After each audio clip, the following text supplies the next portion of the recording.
The wind wore a high, thin voice on the top of the wall, the sort of sound that got into a man's bones and called up memories of colder days and leaner nights.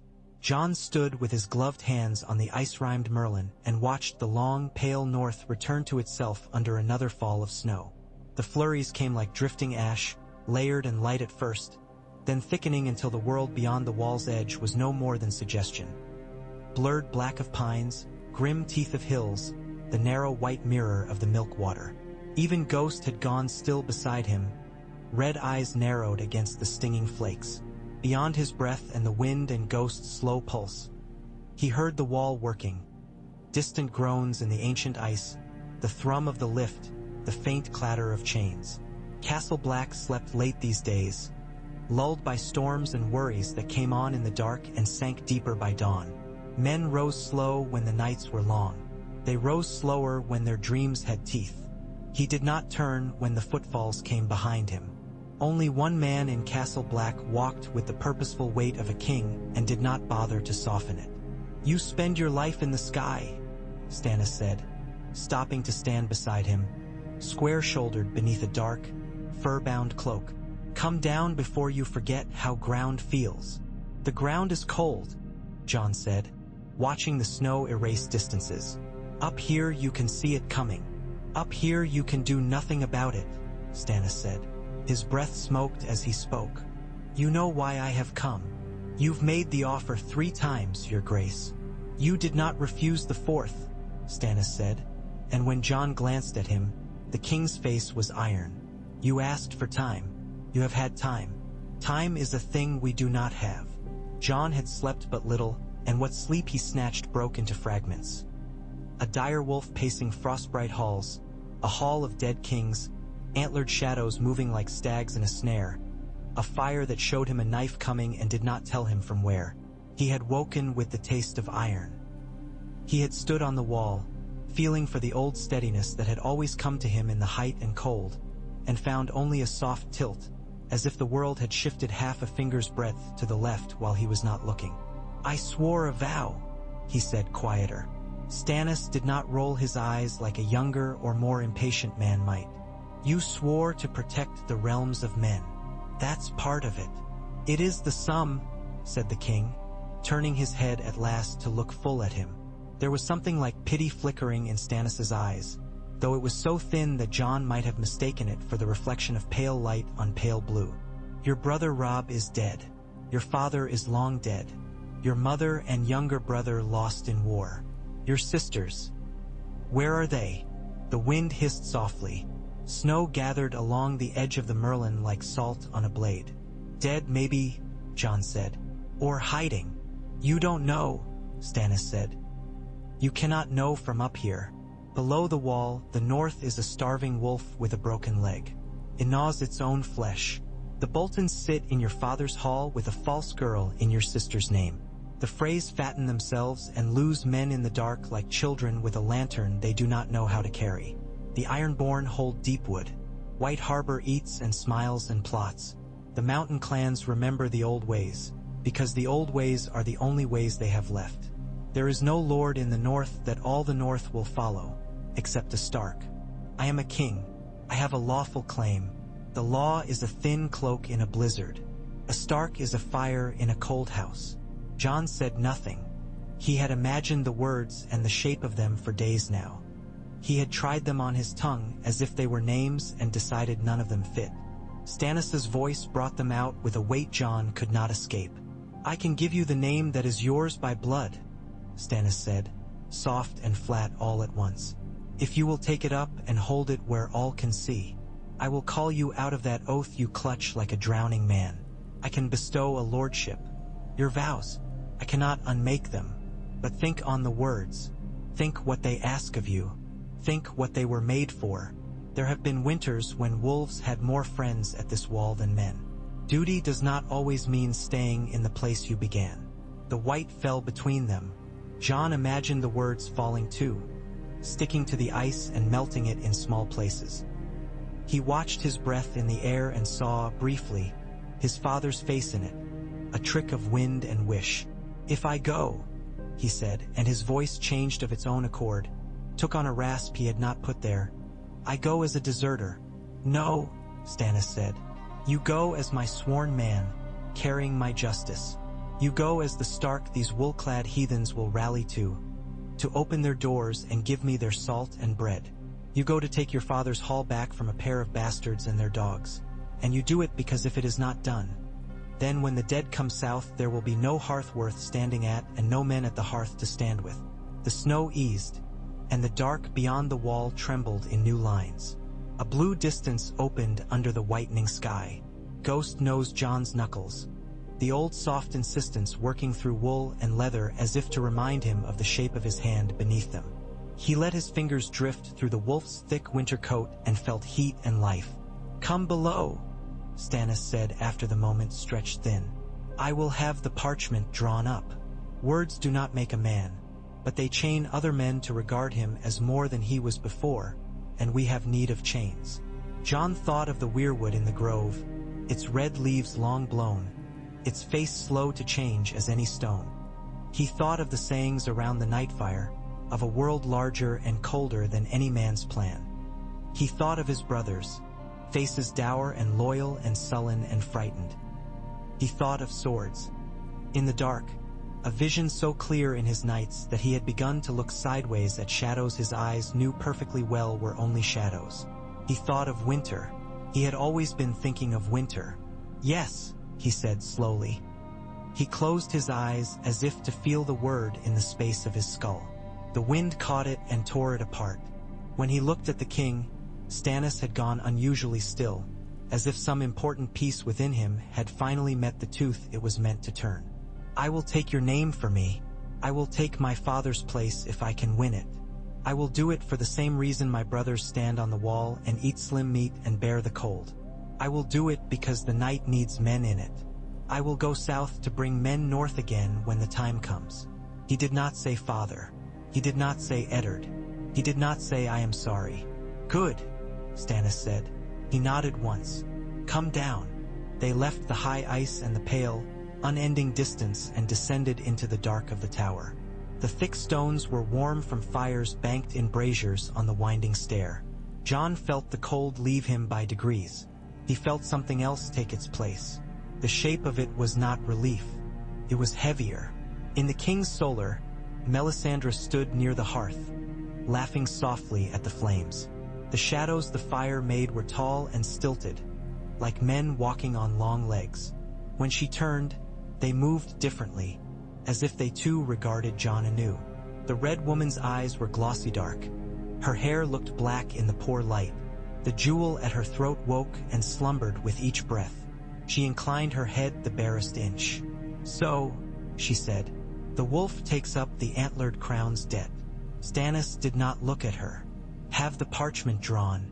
Call witnesses enough to stop the brothers telling themselves they never saw it." "You will offend the Septonless," Melisandre murmured. "We have only one god in the north presently, and he is winter," Stannis said. "Ink and eyes will do." "And fire," Melisandre said, and smiled at Jon without showing her teeth. His signature was steady. The hand that made it felt like a stranger's, but the letters came clean and bold as any he had set to paper. When it was done, the king placed his seal, and then a second on his own duplicate, and then they burned a candle stub down to seal scent the air. The witnesses did their good, and when the chill, scornful eyes of Bowen Marsh touched the parchment, they almost smoked. "It is perjury," Bowen said, speaking not to the king but to the room, to the fire, to Jon himself, and to whatever gods might be listening. "Your oath is not to men, Lord Snow. It is to the watch and to the wall." "His oath is to the realm," Stannis said, with a patience that was somehow more naked than anger. "Get out of my sight, Stark stewards. You look like men ruined by a bad apple, but the apple still has meat in it." When they had gone, and after Stannis had left with a final glance at Jon that said, "Now the words are nailed, and we will hammer more nails over them," Melisandre lingered. Her voice dropped, and if the fire had a voice it would have sounded like hers. "I dreamed you would say yes," she said, "but I could not see in what hour. The flames showed me knives like fishes moving under a skin of ice. These knives did not find you. There was a lake with no depth. I saw a dire wolf with frost clinging to its whiskers standing over a child's bones. I saw a man with a red beard standing on a tower with no sea at its foot. I saw a king without a crown, and then the crown came and it was made of snow. Jon said nothing. Ghost's ears stayed forward. He felt like a man with a great door behind him and another ahead. Both heavy, both opening and closing without his hands on them. "What does it mean?" he asked at last. Melisandre's smile flickered like a small flame under a draft. There and gone. "It means the knives do not find you here. Leave now, and they will have to learn a new way to use themselves." He did not think he could thank her. He inclined his head to her and left. He had not much to gather.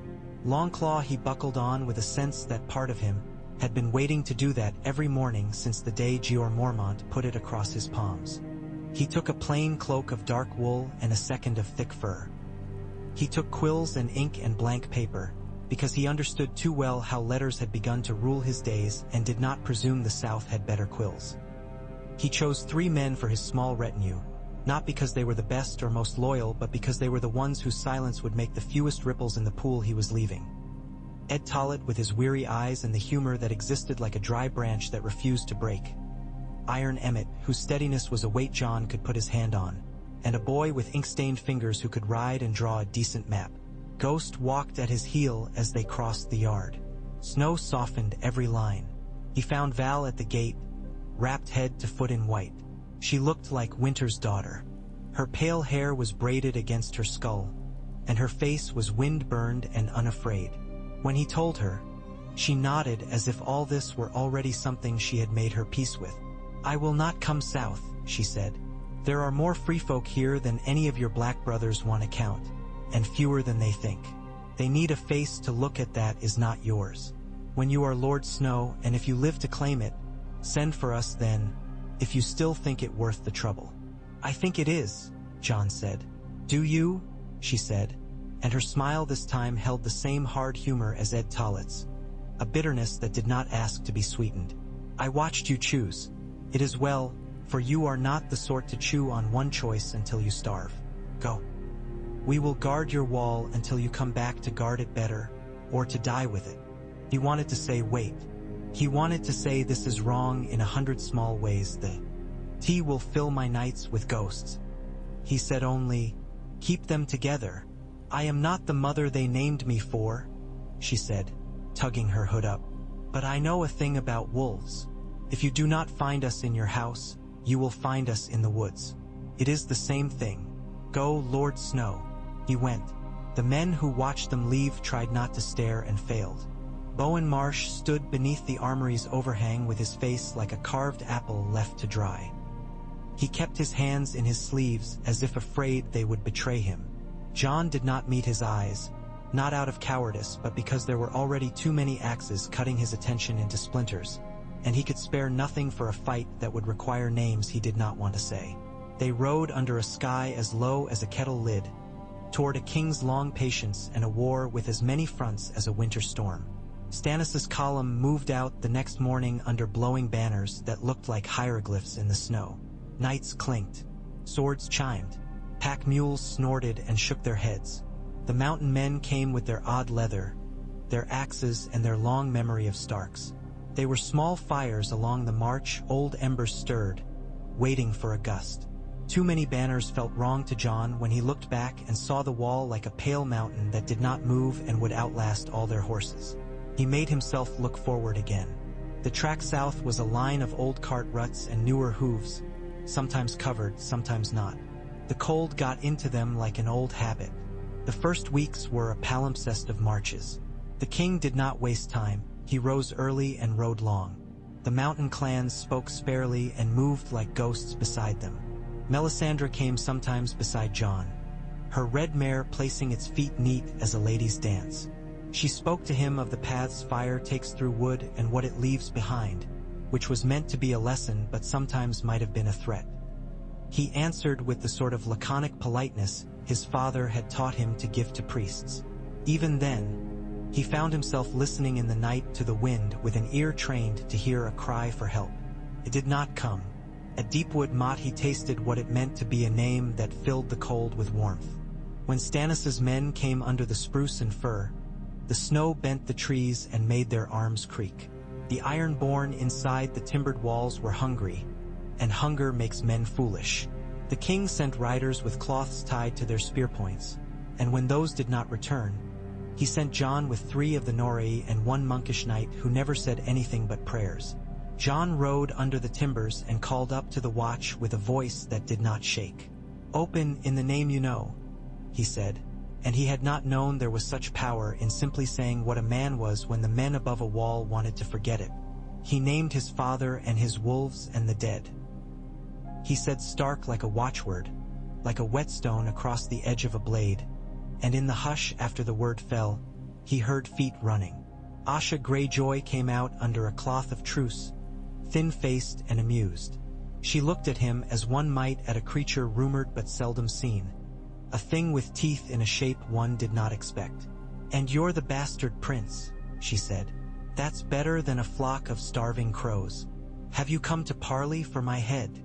"The men inside are not yours to starve," Jon said. "We have bread. We will trade it for surrender with terms. If you refuse terms, you can still have bread without surrender if you open your gates and cease looting the small folk, and then we will leave you to eat slowly until you decide again." "You think that's a mercy," she said, half smiling. "It is warmer than the mercy the Freys offer," Jon said, and saw her face change, a small inward turn. She surrendered at dusk. The mountain clans watched the Greyjoy men come out with a sort of quiet, almost familial contempt.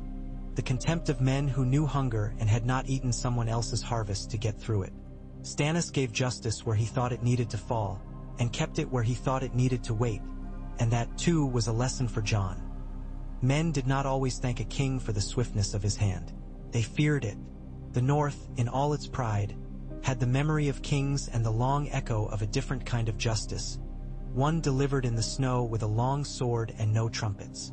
Jon saw the way their eyes moved to him regardless of who spoke, and he put the knowledge away without liking it. "What would your father have done with a reaver's daughter?" Stannis asked that night by the king's fire. The wind played at the tent walls like furtive hands. "Given her a chance to earn a different name," Jon said. "That is not law," Stannis said. "It is why the law ever worked here," Jon said softly. "The law sits on a chair in the south and makes a sound like a court. In the north it stands in the snow and listens. If it does not listen, it is no law at all." Melisandre watched the fire and said nothing. If she smiled at that at all, she did it behind the shadows. They turned then, not toward Winterfell at once, but toward the lakes and the crofters' village where Stannis meant to break the Freys before turning his face to the wolves in Bolton livery. Jon had grown up in the long dark of Winterfell's winters. He knew the look of a sky that meant to come down and try to smother men. The sky took its time about it. When the march grew slow and the horses' breath steamed thick enough to be ropes, when the campfires burned low because the wood was green and the men grew quiet because their tongues were too cold to waste on speech, the news came in on a raven's ragged wing. The letter was sealed with pink wax, as if a child had chosen it. The hand that wrote it was careful. The words smelled of dogs. Jon read it under the king's eye and turned the page over each time as if there might be a better letter on. The other side. It was addressed to the Lord of Winterfell, and in its lines Ramsay Snow took credit for a dozen kinds of villainy like a man counting coins he did not intend to spend. "I have your princess," the letter said. "I have your man of snow. I have your king in a box of ice." It did not say Stannis is dead. It said, "Come get her if you dare, bastard." Jon folded the parchment small enough to fit in his palm. The crackle it made when it bent sounded like the hearth at Winterfell when it burned too hot. "He wants you," Stannis said, and his voice was dry. "Good. Men are least careful when they are certain they are baiting the right beast." "I will go," Jon said, and did not look at Melisandre, though he felt her attention prickle him like the warmth from the fire when you stood too close. "You will stay," Stannis said.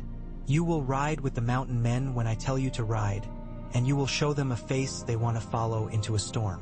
We do not run to a trap. We let the trap come to us.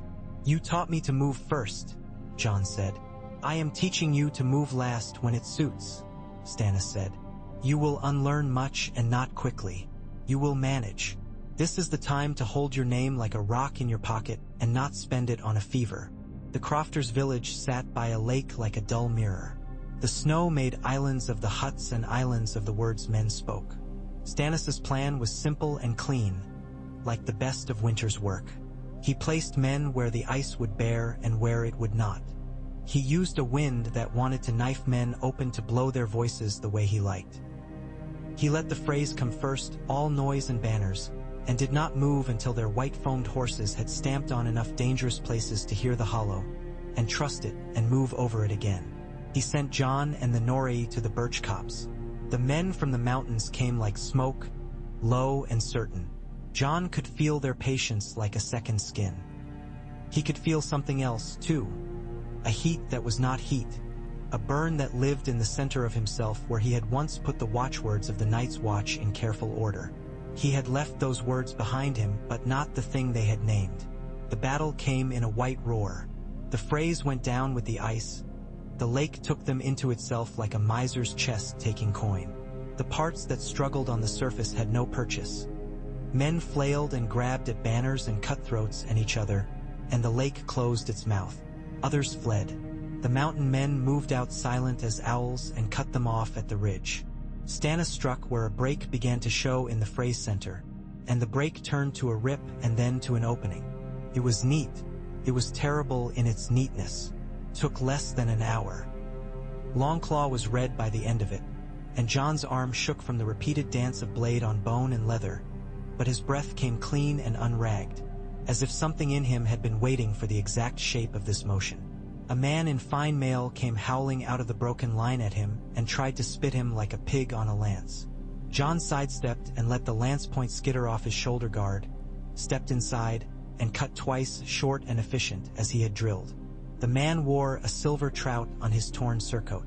He died with a look of faith on his face that someone would call a halt and find a mistake. Jon wanted to say to him, "I am sorry." He did not.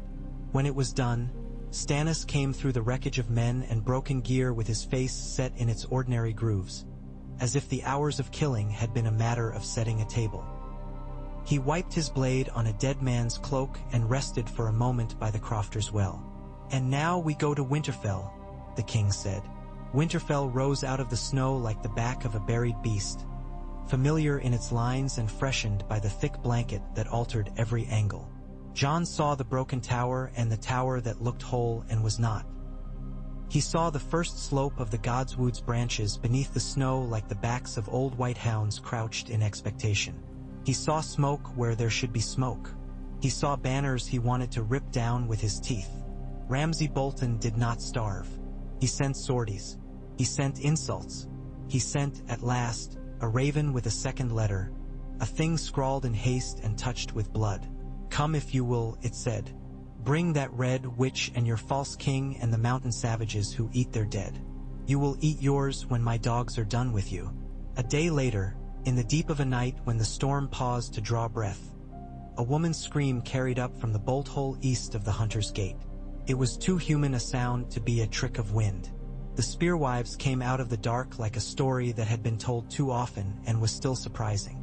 They had with them a shivering girl in a torn white cloak and a man who moved like pain in human shape. The girl's fingers were blue with cold. Her nose had bled and frozen. The man's eyes flickered and then steadied on Jon like a long-delayed recognition.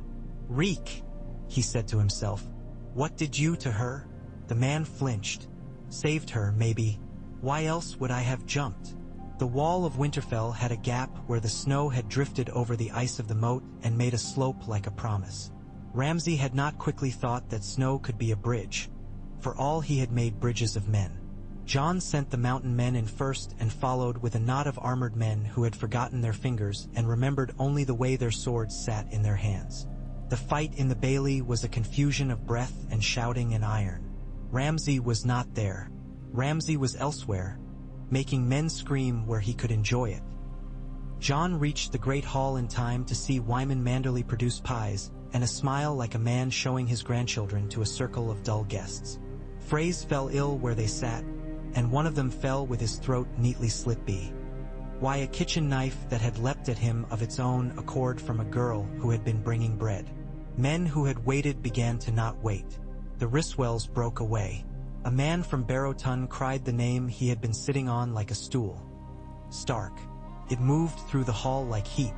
Jon rode it like the first crest of a wave and made his way toward the dais as if the room had opened a passage for him. He did not see Ramsay until the dogs came. They came low and fast and black, and Jon had one lash of thought that such a dog might be a good thing in a camp full of strangers, and then the nearest one's teeth were in his boot. Ghost arrived in a white streak and threw the dog back with such force it hit a table leg and whined. The other went for Jon's saddle, then for his leg. Longclaw came down. A man laughed from the side and stepped out of a spill of shadow that had been hiding him like a loyal friend. Ramsay Bolton's eyes were bright with something that might have been joy in another creature. "Come die," he said, and he had 2 knives where another man would have a sword. He came in with them like a dance, quick and ugly. Jon tried to cut him in the first rush. He failed and then did not mind failing because the second rush tasted better. Longclaw had his measure by the third. The world narrowed to the blade and the hands that held it. He heard a voice he could not place say that a dance is a poor excuse not to stab a man where he is softest. He waited for the opening, feinted once without moving his feet, drew Ramsay left and then right, and then lunged high and changed the angle at the last instant and cut deep into the meat between shoulder and neck. Ramsay dropped one knife and went to his knees. He laughed then, and blood came with the laugh like a red thread through it. "You look like him," he said. "You talk like him. You die like him." Jon said nothing. He struck again. The sound the blade made was clean. Then there was quiet under the din, a small quiet in the center of the storm. No one called him murder. No one called him lord. They just breathed. Ghost's breath made a little puff of steam between them.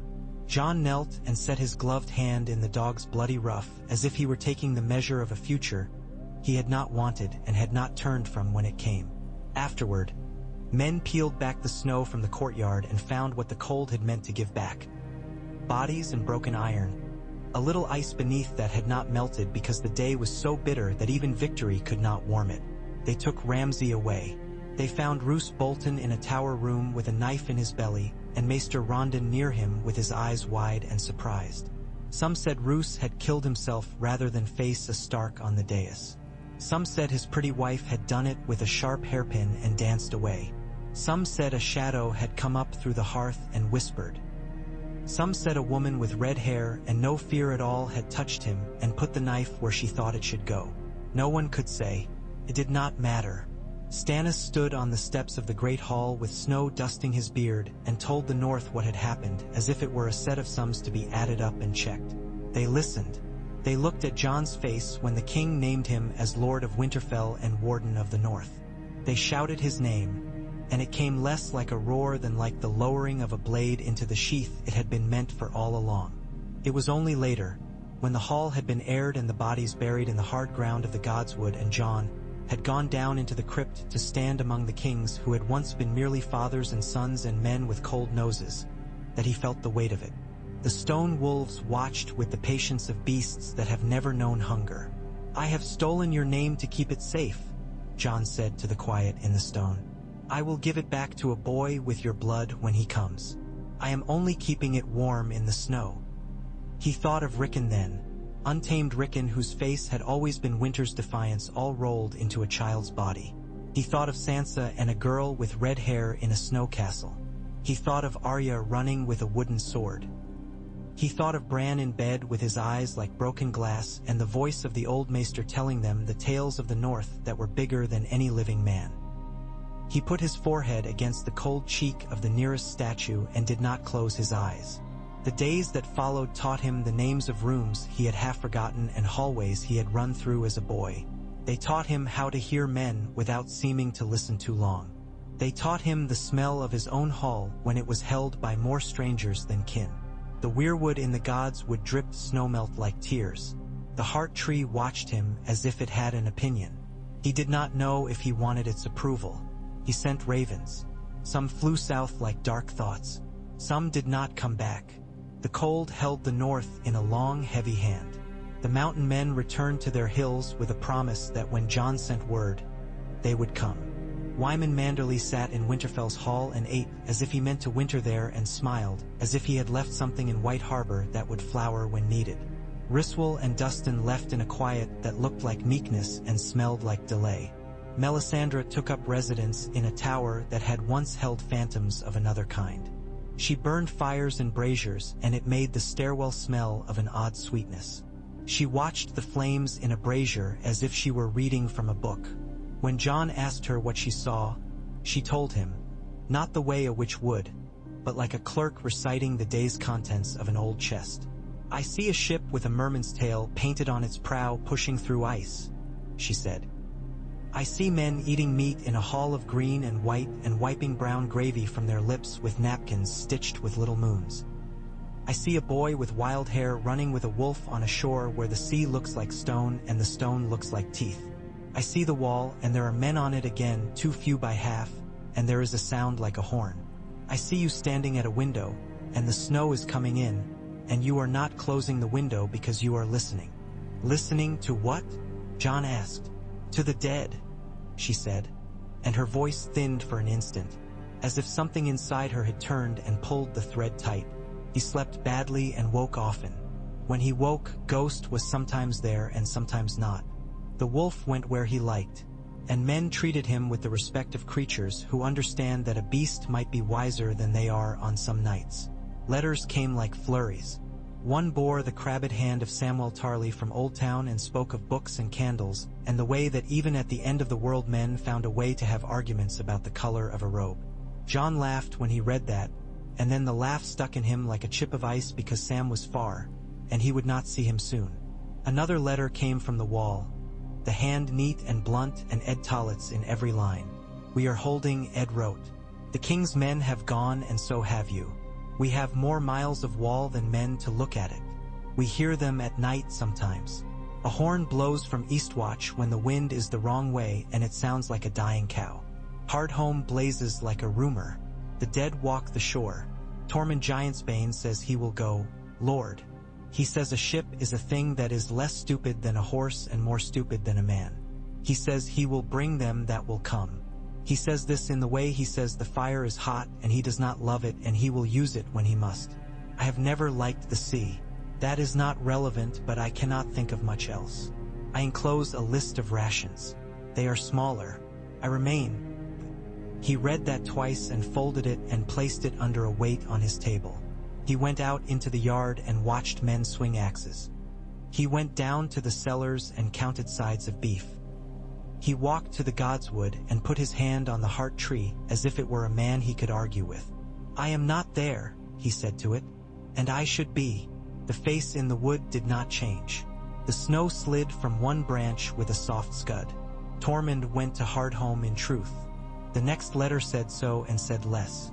It said only that the east wind brought screams that had not been made by animals. It said there were lights at night over the sea like pale lanterns that moved too carefully to be drunks or sprites.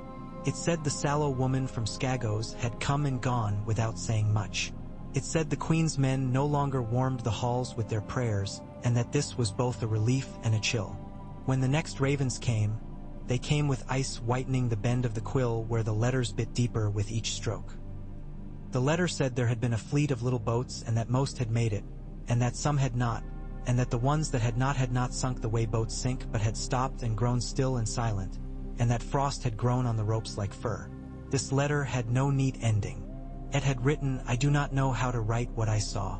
Then, I will keep a place at the fire for the ones who come." It ended there. Jon went into the hall with that letter in his hand and felt every face turn toward him like flowers toward pale sun. He sat with Manderly and the clansmen and looked at Stannis. They did not need words. All the North knew the cold when it felt it on its gums. After a time, Stannis said, "It is time to put your name to use. Take it north and fetch the men south who will stand under it." They did not leave at once. Nothing left at once in a winter like this. They gathered instead. Jon sent tie ravens out with words to the Umbers and the Glovers and the men who lived a life that made their names unimportant beyond their own valleys. He promised bread for loyalty and land on the gift for the free folk who would bend their knees to Winterfell and keep the old god's forest free of axes. He sat in the solar where the winter light came in thin and cold and held audiences until he could not feel his jaw and his tongue stumbled in his mouth. He took oath after oath, and each one was a rope looped around the great thing that was the North and tugged. It moved. It moved slow, but it moved. The woman Val came down from the wall like a wisp of pale wind. She wore white as if it grew on her, and her hair was more snow than hair. She stood below the dais and looked up at him with the frankness of a hunter looking at a stag, measuring the kill. "You have men," she said. "You do not have the kind you need. I brought you 5 names that matter more than any 20 you have collected." "What 5?" Jon said. She recited them. They were wildling chiefs with names like rocks and weather, men who might break rather than bend. She told him what each prized, and it was not the same for any two. One prized the sense that his men did not go hungry. Another prized the sight of his sons walking into a winter he could understand. A third prized nothing he would admit to and would only be moved by a test of strength before the men who watched him. The fourth had a wife who had lost 3 children to fever in a single month and had begun to hate the cold itself with a personal hate. Win her and you won him. The fifth had seen a thing on the ice that had made him quiet. Quiet men could be returned to the world with the right words, if you knew the words. "Why do you help me?" Jon asked her afterward, when they sat alone in the little room off the kitchen where the steam of the stew pots made the air soft. "I help myself," Val said, "and mine. You are the way to feed my people without begging and to bury them when they die without stealing the wood from a Southron man's fence. I do not think your fires will to pee out the cold that is coming, Lord Snow. But a fire is better than a bed of old snow if you cannot have a warm woman to lie with." He felt the heat come to his face at that. She watched and did not smile. She looked at him straight and said, "I think they will follow you if you take a wife that is theirs." "You," Jon said before he could stop himself, and then wanted to bite his tongue off. The room seemed to tilt. "Valsrugget." "Me," she said, "or another whose name does not smell like a Southron god. I am not soft. I am not south. If you need a bridge and cannot have a stone one, you build it of the things you have. There is no shame in rope if it holds." Stannis's mouth drew deeper lines when Jon told him that. "It offends the law," the king said. Jon nodded. "It honors the need. You do not correct me." "No," Jon said, and was surprised that his voice stayed gentle. "I am not a maester. I have learned what you are already. You prefer a thing that is clean and hard. I prefer a thing that does not break when you step on it." Stannis made a sound like a man who had bitten gristle. "I am not a fool," he said. "Marry her then, if it solves 3 problems at once. But do not make a habit of solving problems that way. You will find yourself with too many problems and too many wives." They wed in the godswood. The snow fell with the quiet of a congregation. The old gods do not require speeches. The faces on the heart tree did not blink. They bound their hands with a strip of white cloth someone had torn from a shirt and said each other's names. Ghost stood as witness as if he knew what it meant. When they kissed, Val tasted like cold wind and the memory of smoke on meat. Her hair smelled of pine. She put her palm against his chest afterward and did not move it until she could feel how his heart calmed beneath her hand. "Good," she said. "I did not want a milk-soft lord. I wanted a man." The next morning they broke bread with mountain men and women who watched with their arms folded, measuring the edges of the thing they had done.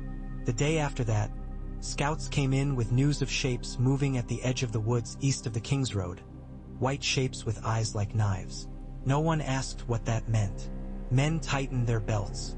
Women brought the oldest children into the hall and put knives in their hands to practice with. The raven from Eastwatch that afternoon brought fewer words even than Ed had managed. "The sea is freezing." They rode out not days later but hours, because the silence after that letter was not something a man could sit still under. Jon left Winterfell with a force too small for the pride of the hall and too large for the comfort of a scout. Stannis told him he would follow when the baggage wagons could be moved without breaking axles. Wyman Manderley did not volunteer to ride in snow. He volunteered to feed those who did when they returned. The mountain men came with him in a night-slick trickle, each household sending one or two, the strongest, the ones who had always wanted to see where the trail led. They rode under a sky the color of unworked iron. The trees on either side of the crowded path were bent under their loads and made the air smell like crushed resin.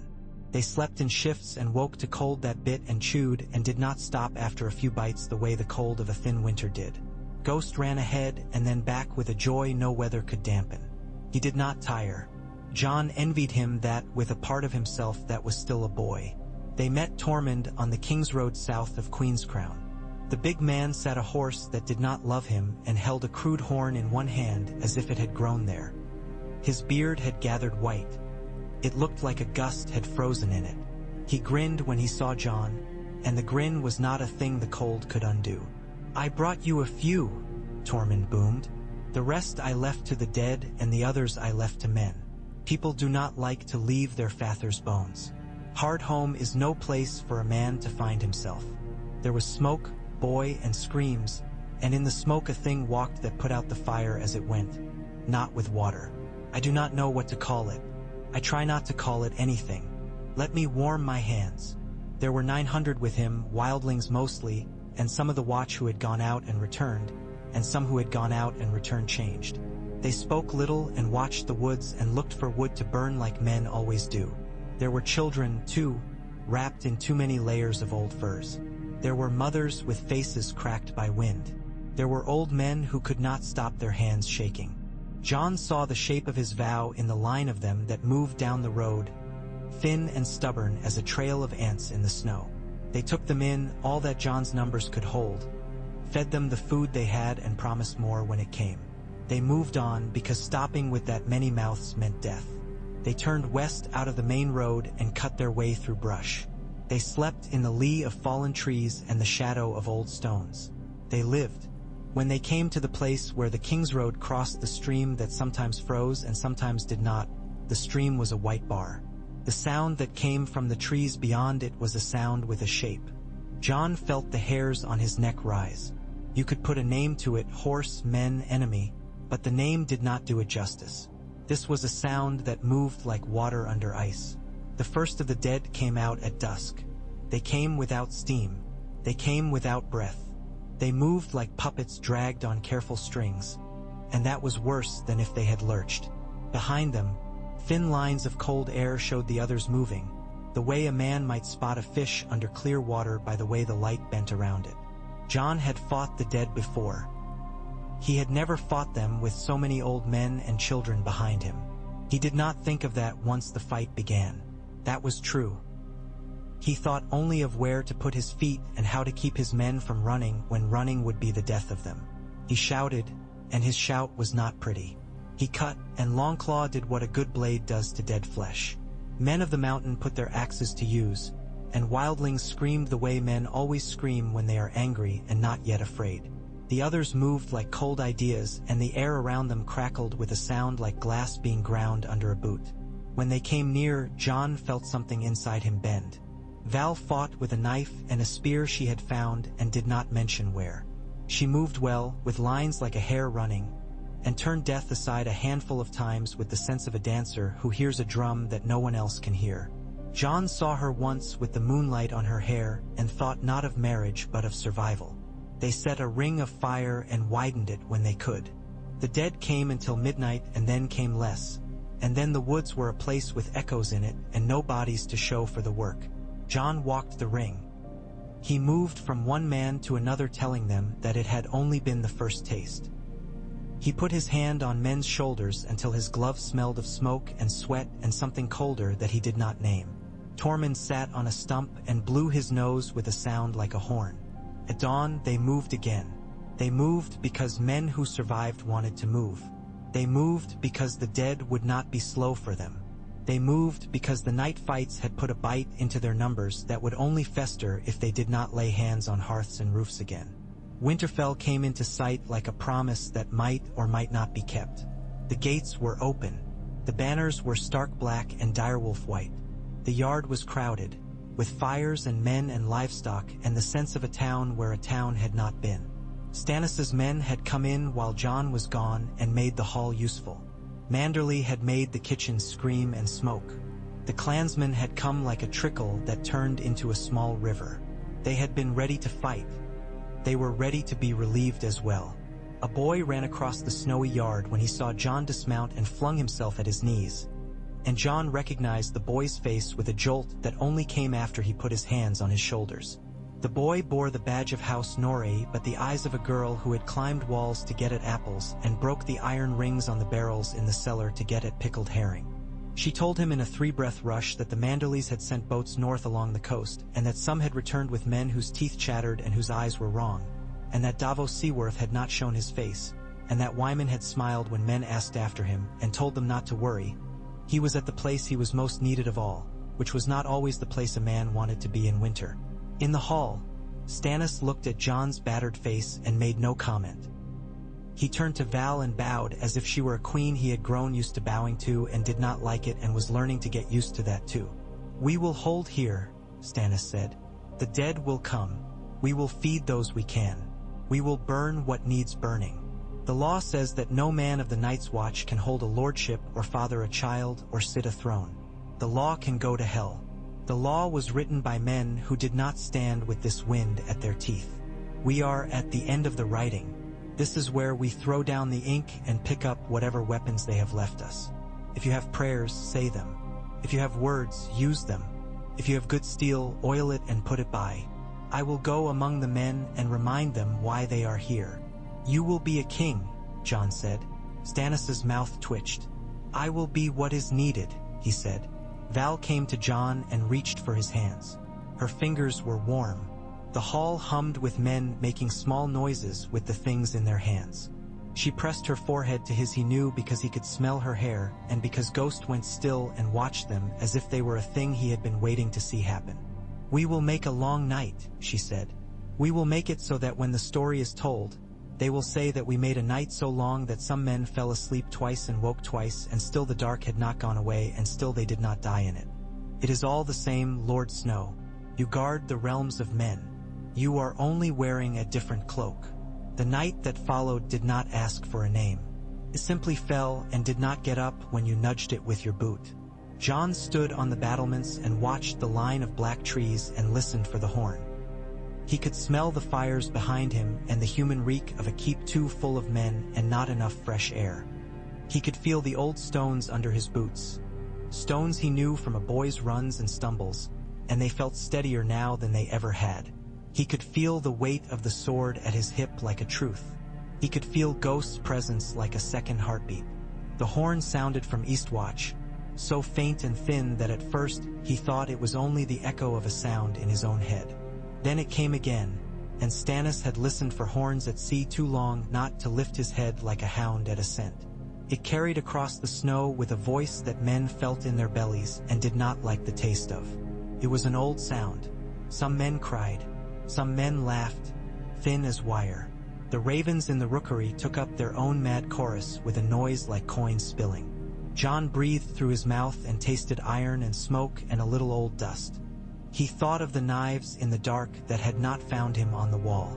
He thought of a lake with no bottom that had swallowed Freys. He thought of a boy with wolves on his tongue and a girl with mud on her knees. He thought of a child's bones under a wolf's watch, and he did not ask who they had been. He thought of Ree and of the long, slow patience of the old gods. The gate stood. The wall of the keep stood. Winterfell stood. And when the dark came on like a thing that had all the time in the world, they stood within it with their fires and their small hard hands. If he had ever needed a name to speak to himself in that hour, he found he did not. He heard the name others spoke when they looked at him, and he found it did not choke him. By midnight, the dead were on the outer fields. They moved as they had before, elegantly and obscenely, a puppet show with no strings. The others moved behind them like clarity. The air around them hurt the lungs. Men who had never been men at all turned with a precision that men rarely possess. Jon felt the old anger rise in him, and it was not at them. It was at everything that had helped them to this place. Neglect, small quarrels, pride. They burned. They burned beautifully. Surprised Jon that this could be true beauty in that. The rings of fire were not rings for long. They were barbed, and they bit, and men moved them the way they would steer a leviathan that wanted to go home. Arrows found eyes. Axes found necks. Swords found hands and cut them off. And the hands kept walking until someone kicked them into the flames. The night had a taste like pennies and old meat. The sky bent low and watched without blinking. He thought of the vow then as he had spoken it the first time, and then at the fire, and this time it did not sit in him like an old stone turning his stomach, but like a steady hand between his shoulder blades. He knew then why the knives had been afraid to find him on the wall. He knew then that the thing he had done in the King's Solar had not been a breaking or a betrayal. He knew that Stannis had spoke true in the only language he truly knew.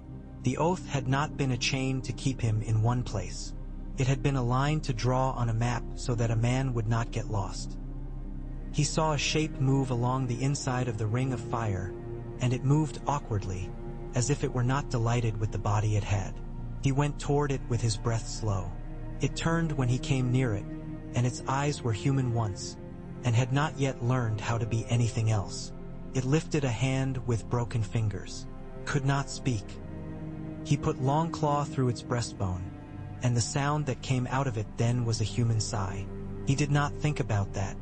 At dawn there was no dawn. The sky went gray, and then a paler gray, and then a lighter gray, and no sun came. He had never loved the sun. He found he missed it with an ache that had nothing to do with warmth. The dead had gone. Where they had gone was a question a man could waste himself on. They did not leave bodies. They left impressions in the snow where feet had been. They left a cold that was not the ordinary cold. They left a memory men tried not to think too hard about and then did. Men talked softly and said each other's names more often than was necessary, like candles used in rooms that are already lit. Women brought out pots from kitchens and fed men who were not hungry and told them to eat anyway. A child leaned against Ghost's side and fell asleep there because the wolf was warm and because the child did not know better. Ghost blinked and let the child be. Before the next noon, a rider came from the east with a face like a blown candle and a packet of letters tied in waxed leather under his cloak. He tottered when he dismounted and went to his knees with relief at standing on something that did not move. He said, "White Harbor," and then swallowed and then said, "Skagos," and then did not say anything else for a time. In the solar, with the window open to an air that felt less sharp for an hour, Jon cut the wax. The letter bore Wyman Manderly's careful hand. It spoke of ships and ice and a boy with a wolf and a lie that had been told to everyone in the north so that they would look south and not north. It said that the boy with the wolf had been found on a shore where the waves sounded like teeth. It said that he had a temper like flint and a voice like a broken horn. It did not say his name until the last line, and then it wrote it as if the quill had been dipped in something other than ink. Rickon, the letter said. Rickon, with a wolf whose coat looks like shadow. Rickon, who has bitten a man for taking his meat. Rickon, who did not die. Jon stood very still. He had said, "I will keep the name warm." He had meant it. He had felt the truth of it when he spoke. He had not known it would be so soon that he could take the name in his hands and pass it back to the boy whose bones had run under that name since birth. He did not know if the ache in his chest was grief or relief or both in one cup. He did not go at once to Stannis. He went first to the Godswood, because the gods had been the first thing he had promised, and he could not do otherwise and remain himself. He stood under the heart tree and told the carved face, "Your lord is coming home." The face did not alter, but the air moved with a little sigh that might have been the wind finding a new way to travel through the branches. Val came quiet. She listened to the letter. She said, "You said you would give it back. Are you a man to keep your promise?" "Yes," Jon said. The word did not hurt. It unknotted a place between his shoulders that he had not known was clenched. "What will you be then, Lord Snow, when you have given back the name you stole to keep safe?" "A sword," Jon said, surprised by the ease with which the answer came. "A brother again, though not of the black. A man at your fires. The hand that holds the gate when the dead come to try it. The thing I was before someone told me I could be more than that." Val nodded. "I do not think less of men because they do not wear a name on their backs like a cloak," she said. "I think most men would do better to own fewer cloaks and more knives." "How wise you are," he said, and she snorted. Softly, he told Stannis then. The king heard him out with the same face he gave to new lists of supplies and bad weather forecasts. He said, "If the boy is truly the boy, then that is the thing it is. You will make him a lord. I will knight him if I must. We will say the words. It will please men who like words. You will stand behind him. You will be the wall he does not see because it is behind him. He will do what boys do until he does not, if he lives long enough. I expect very little. I find that I am rarely disappointed." "You have not given up," Jon said. "On what?" "On winning." Stannis's eyes went to the window and then back to Jon. "There is nothing to win," he said. "There are only days. You keep a day. You keep the next. You do this until you are not here to do it, and then someone else does it in your place. If you are lucky, he is a man you taught. If you are not lucky, he is a man who hated you. You cannot account for luck." In the weeks that followed, Winterfell became something like a harbor. Men arrived, thin and fierce. Women arrived, practical and implacable. They set up places to sleep and places to eat and places to speak. They argued about where to stack wood. They argued about how to keep boys from testing themselves against the dead. They argued about the old gods and the new and whether a man should burn the body of a man he loved so that the dead would not rouse it. They argued to keep from thinking. That was all right. Arguing is a human fire. Rickon came before the thaw could think of beginning because no thaw could think of beginning while the sky held itself like a clenched fist. He came in with Davos at his shoulder and Osha the wildling at his other side. And if the boy had been broken, winter had broken him like a river breaks a stone. More shape, not less. He looked at Jon as if years had been a trick. He threw himself at his brother as if he trusted the body he leaped into to hold him. Jon held him. He felt the weight of the boy's body as if he had never held weight before. Shaggy Dog moved in the yard outside and put his muzzle to Ghost's flank and breathed there like a challenge and a greeting all in one. Ghost took it with grace and a growl that had nothing in it except pride. Rickon's first words were not "my brother." He had never been that child. He said, "Can I kill a dead man?" "Yes," Jon said. "How?" "With fire." "What if the fire goes out?" "Use more fire." The boy nodded as if this was a promise and walked into the hall with his feet planted, as if he had decided to grow roots where he stood. They made him Lord of Winterfell with a ceremony that recognized the lack of decent candles in winter. Men shouted his name as they had shouted Jon's, and this time Jon heard the way his own heart shifted to make room for it. He stood behind Rickon with his hand on the boy's shoulder and felt the way his breath sped and then slowed. He met eyes across the hall that had been waiting to see how he took it. He took it with a face that told them everything they needed to know, and that thing was that he had meant what he had said from the first. Later, in the quiet that men take when the shouting is done, Jon sat with Davos by a low fire and listened to him talk of Skagos and of stone men who are not stone but act like it and of a wolf that did not scare easy. Davos's voice was a comfort Jon did not know he had earned. It sounded like a harbor. "You had a choice at the wall," Davos said without asking. "You came down." "I had to," Jon said. Davos said. "A man does what his name asks him to, or he stops being a man. I do not mean the Stark in your mouth, though that is a good name. I mean the name you heard when you were a boy and you thought no one was speaking to you at all. They did not win a war that winter. They did not defeat death. They kept days. They kept nights. They buried men and burned them. They fed mouths and set meat aside for the next day. They broke fights with a word and, when a word would not do, a hand. They counted arrows and counted them again. They hammered out old swords, and the sparks that flew from the forge looked like summer in a place where summer had become a rumor. When the others came, they did it the way weather does. Sometimes subtly, sometimes with malice. A storm one night took the smaller sheds by the east wall and scattered them like children's toys. The next night brought a calm so complete that men spoke in whispers not to disturb it.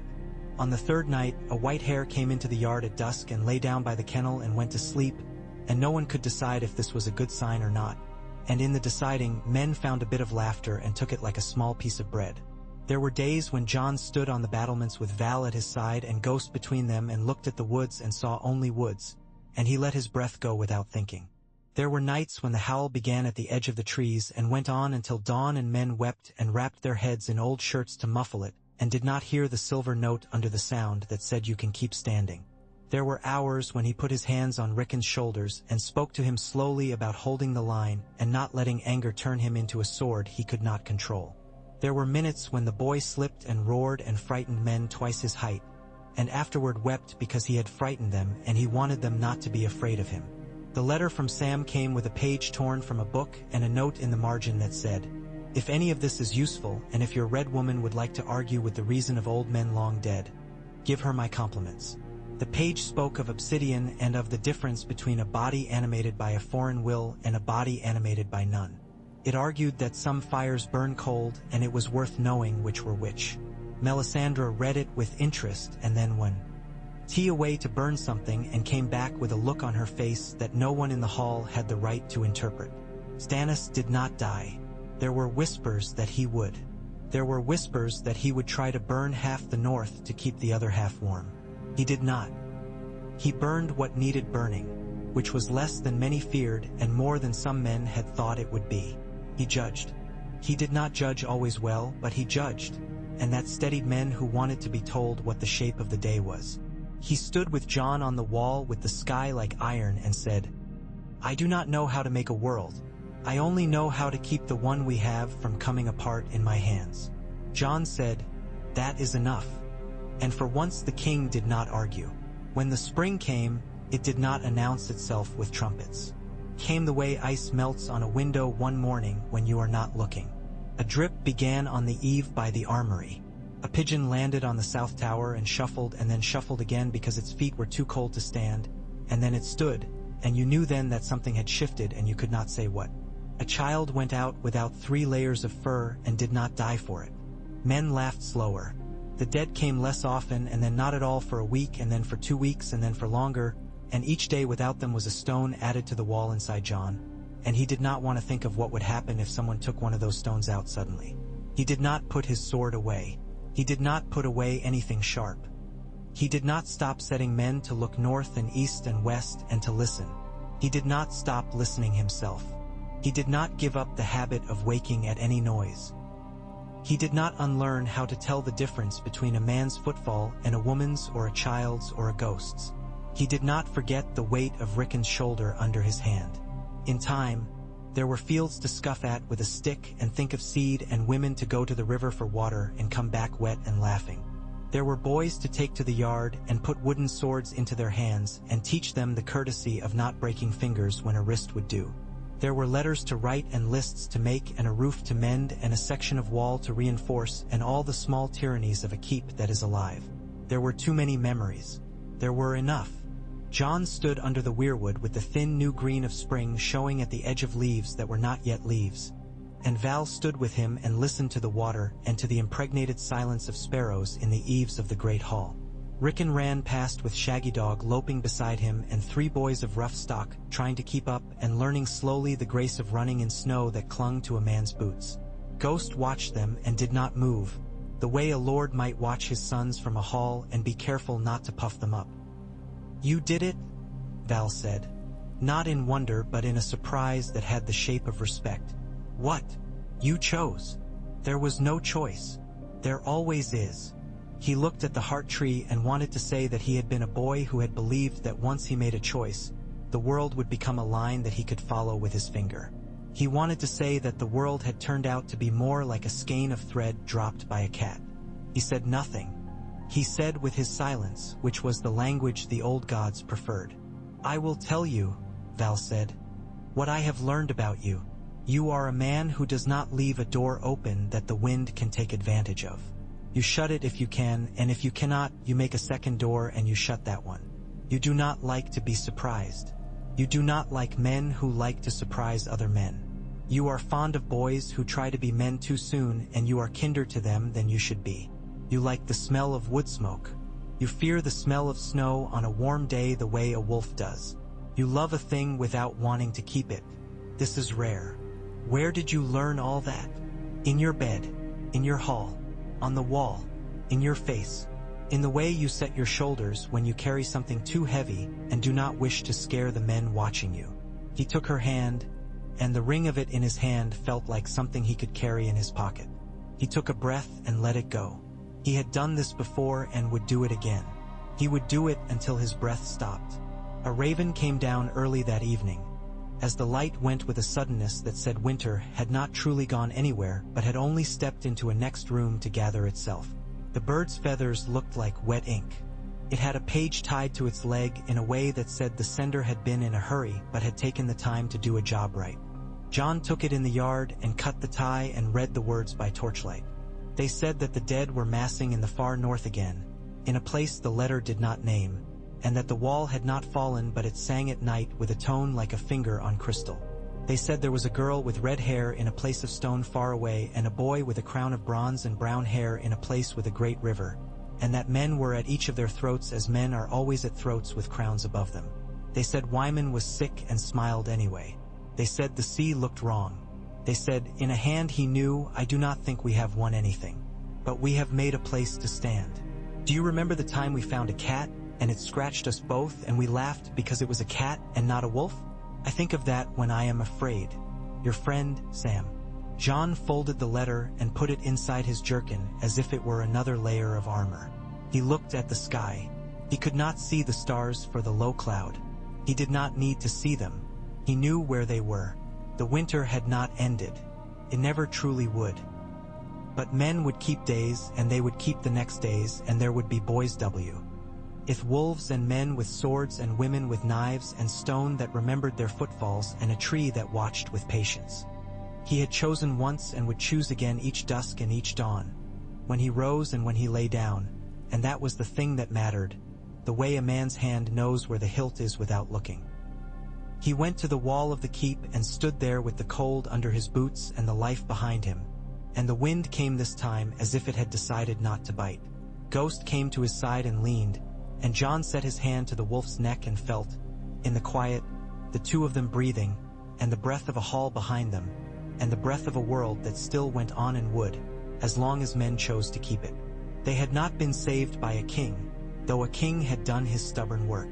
They had not been saved by a god, though a god had put his red fire to use.